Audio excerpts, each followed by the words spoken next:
Hello everyone, peace of the Lord Jesus Christ to all of you.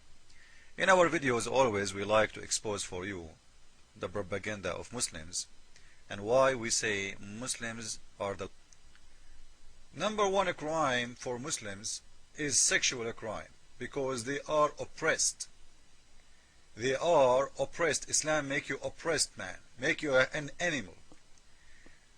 This is Al Arabiya TV saying, this is the news. The reason for the highest of raping children in Arabian countries. A man raping 18 kids in Kuwait.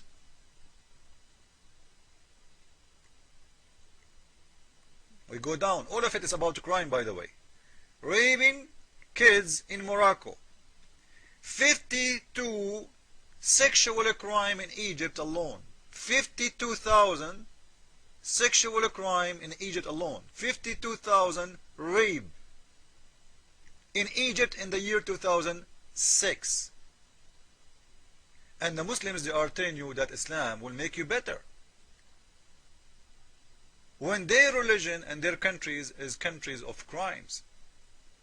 And by the way, when the Muslims report in their countries sexual crimes, this will not be include crimes against your wife, because in Islam you can do whatever you want to your wife, you can rape her. Those are about strange women raped by strange men. 50,000 in Egypt alone. So if we go and we make a study about all around the Muslim world, we will find maybe 52 million being raped last year. So the Muslims talking about better life, better citizen will be happening if you convert to Islam when your countries is countries of filth. The last one we can trust always. They are a bunch of liars. Their message a message of hate and message of lie. Why America has the highest murder in a school, at malls, on freeways or whatever. And here they are saying 12,000 murder in America every year. Listen carefully, guys. 12,000 murder in America every year. Is that made America really the highest country have murders? Absolutely, it's not true. The highest countries who have murders in the world is number one, especially for robbery and like killing you and kidnapping you, etc. And kidnapping, it's Islamic world, like Afghanistan, like Pakistan, like Iraq, etc. But we will stop in this number in America, and we will talk about America for now. 12,000 murder in America. In the same time, the one who is talking here is a Muslim, and he forgot that the highest percentage of people who they are in jail in USA is Muslims. So when you count the 12,000 number, did you count for us what is the percentage of Muslim crimes as part of those murders?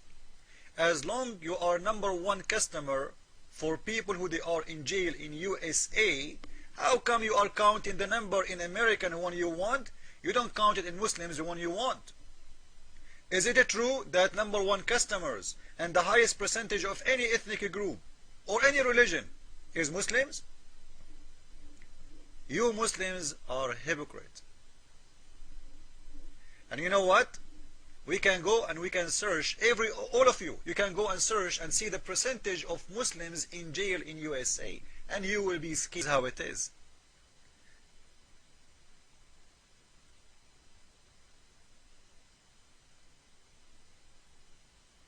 And they are saying, by the way, look at this. The prisoners who convert to Islam, they will become a very good citizen, and they will not come back to jail. And they are talking here, if you notice, about human rights. Do you believe it? Muslims are talking about human rights. And we will show you that according to the Human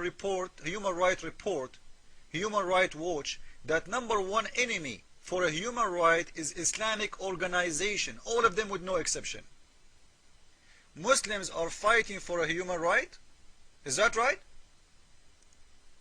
Unbelievable how Muslims do lie. Let us see and watch together and we will laugh.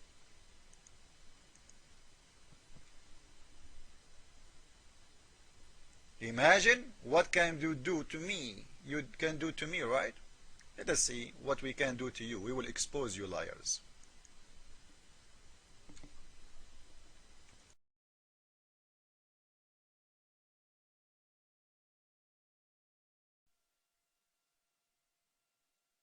For peace around the world, blah, blah, blah, blah, blah, blah. But I think if we took the time to read Muhammad Sadiq Khan's will, we'll see the answer for our problems. Because these people have made a clear statement. If you stop, you'll be saved. If you don't stop, we're going to kill you. Indiscriminately. We're talking about people who like to die the way you like to live.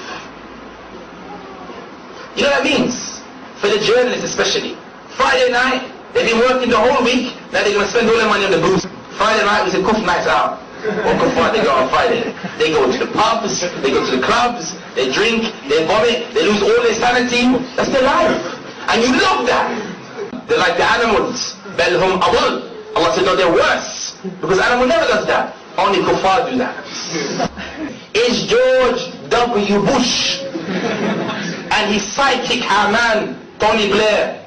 And I said, La'natullah al-Bush for Blair. Allah curse them. That's right. Bin Laden, he offered, before 7/7, by a few months, he made a statement when he offered to the European public. He never addressed the governments, because when the offer of Sulh, or Hudna, excuse me, when the offer of Hudna, of the truce, he offered to you, madam, non-Muslim, and you, sir, non-Muslim, offered to you, because the rest of us are Muslims, so we never support the government anyway. He offered to you, offer of truce. And did you respond, madam? Did you respond, sir? No. Therefore, you're to blame as well. People talk about 9/11. They said 9/11, 3,000 killed. I was watching it just the other day on the news. SubhanAllah. That was a day that changed many people's lives, especially those inside the tower. There was one woman, a black woman, if you remember her, in 9/11. She came out of the smoke and she...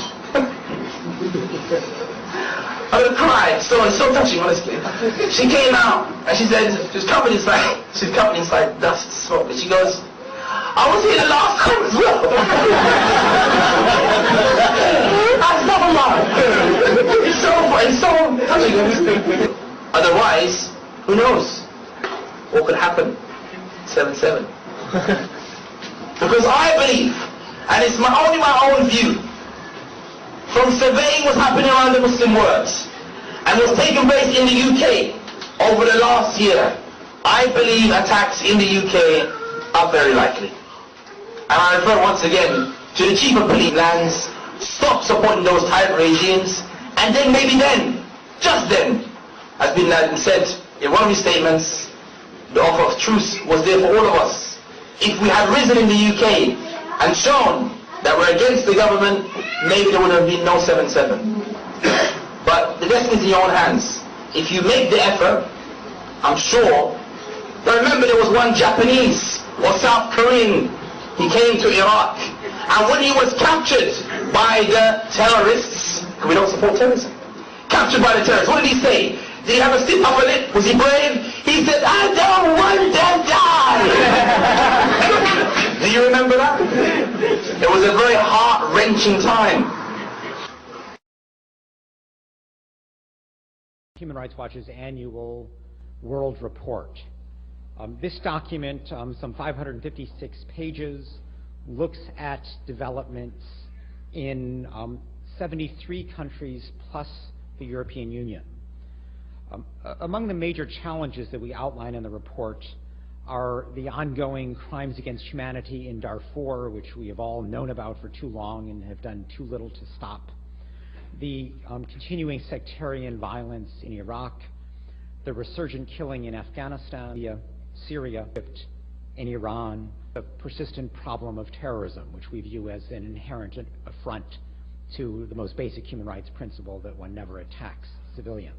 Is that the enemies of human rights enforcement, Groups like the Organization of Islamic Conference are running circles around the European Union. Enemies of human rights enforcement. Groups like the Organization of Islamic Conference are running circles around the European Union. That the enemies of human rights enforcement. Groups like the Organization of Islamic Conference are running circles around the European Union. The European Union is simply doesn't have the flexibility to keep up with these much more innovative and rapid reaction kinds of groups like the OIC.